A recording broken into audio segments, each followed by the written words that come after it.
Nokia one, a good mobile, And I think the quality is very high. for a reasonable price. Everyone had been talking about the fact that Nokia had brought back the Matrix phone or the banana phone. The banana phone for Matrix.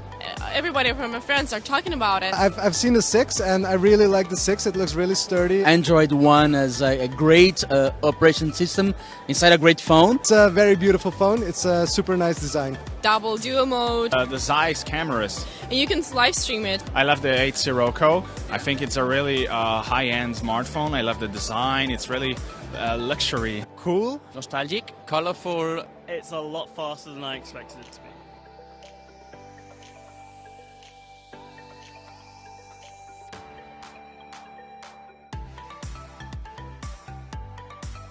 What you started last year, that you're still doing it. Collaboration with Zeiss, that they managed to get their amazing lens tech, right, to get it so small right into the phone. The thing I'm super excited about with the 7 Plus is the move to the new 18:9 screen. I tried to take some fast motion shots to try and trick it. I really like the design, it's really thin. It's kept up, so the new image processor is seriously good.